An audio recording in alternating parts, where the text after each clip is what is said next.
মনে পড়ে সেই ইকোনো বলপেন, কোকা কোলার ইয়ো ইয়ো, দারুণ স্বাদের মিমি চকোলেট, বিটিভির মিনা কার্টুন, ম্যাকগাইভার কিংবা নতুন কুড়ি। কি সোনালি একটা সময় আমরা পেছনে ফেলে এসেছি। 90 দশকে যাদের শৈশব ছিল তারা আজও পেছন ফিরে তাকিয়ে স্মৃতিকাতর হতে বাধ্য হবেন। স্মৃতি জুড়ে থাকা নাবিস্কো লজেন্স, গোলাপি প্যাকেটের গ্লুকোজ বিস্কুট, মিল্লাত ঘামাচি পাউডার, টাইগার বাম, ইকোনো কলম। 90-এর দশক জুড়ে রাজত্ব করেছে এরকম বেশ কিছু পণ্য। হলুদ মড়কে বানানো চুইংগাম, পাতার বারুদ ফোটানো টিনের পিস্তল, ক্যাসিও ঘড়ি, প্রজাপতি দেয়াশলাই, Jet detergent, Tibet snow, Cosco glycerine soap, Alauddin sweetmeat আজও আমাদের স্মৃতিতে অমলিন। 80 ও 90 দুই দশক জুড়ে দাপটের রাজত্ব করেছে নাবিস্কো। লজেন্স বলতে নাবিস্কোই ছিল দোকানে দোকানে। 1 টাকায় 2টি লজেন্স পাওয়া যেত তখন। একটি লজেন্স 8 আনা। নাবিস্কোর গ্লুকোজ বিস্কুটও ছিল দারুণ জনপ্রিয় সেই সময়। তখন সবচেয়ে জনপ্রিয় কলম ছিল ইকোনো বলপেন। পরে এলো আরো আধুনিক, আরো জনপ্রিয় ইকোনো ডিএক্স। একচেটিয়া রাজত্ব ছিল এই কলমের। একটা স্লোগান খুবই জনপ্রিয় হয়েছিল, ইকোনো লেখে চমৎকার, এক কলমে মাইল পার। আরেকটি টিভি বিজ্ঞাপনে বলা হতো,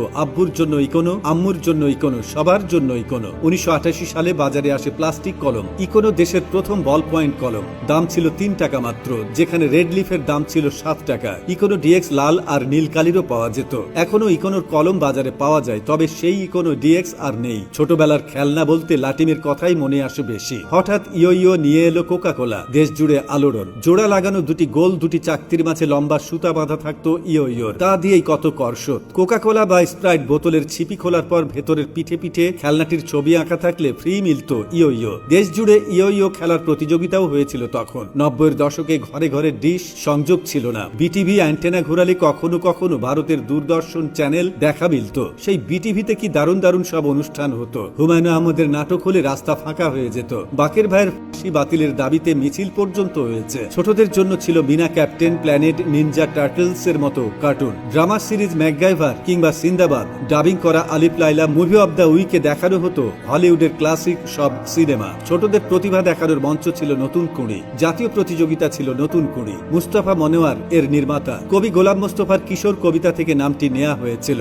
উদ্বোধনী থিম সঙ্গ হিসেবে কবিতাটির 15 লাইন ব্যবহৃত হতো। আমরা নতুন, আমরা কুড়ি গানটি শুনলেই স্মৃতির পর্দা খুলে যায়। 80-90-এর দশকের নতুন কুড়ির অনেক শিল্পী পরে তারকা শিল্পী হয়েছেন, যেমন সঙ্গীতে কনক চাপা, সামিনা চৌধুরী, অভিনয় শিল্পী ঈশিতা, মেহের আফরোজ শাওন। 8 আনা কিংবা 1 টাকায় পাওয়া যেত প্রজাপতি ম্যাচ। একটি ম্যাচ বাক্সে কাঠি থাকতো 48টি। 8 আনার ম্যাচ বক্সে কাঠি থাকতো কম। ঢাকা ম্যাচ ইন্ডাস্ট্রিজ উৎপাদন করত প্রজাপতি দিয়াশলায়। প্যাকেটের গায়ে লেখা থাকতো কার্বাইড শতভাগ নিরাপদ। প্রজাপতির রঙিন ছবিও আঁকা থাকতো তাতে। মাথা ব্যথার মলম ছিল নিক্স কিংবা টাইগার বাম। হকাররা বলে বেড়াতো পীড়িতের ব্যথা ছাড়া সব ব্যথাই সারায়। এমনই নাকি গুণ ছিল এই বামের। তখন হাতে হাতে ফোন ছিল না, হাতে গোনা কয়েকজনের বাসায় থাকতো ল্যান্ড ফোন। ক্রস কানেকশনে কত প্রেম হয়ে যেত ফোনে। প্রেমিকার বাসায় ফোন করে তার মা ধরলে বলতে হতো এটাকে ফায়ার সার্ভিস। সেই শৈশবে অনেক কিছুই ছিল না এখনকার মতো, কিন্তু আনন্দের কমতি ছিল না। এখন অনেক কিছুই আছে, তবু যেন কিছুই নেই।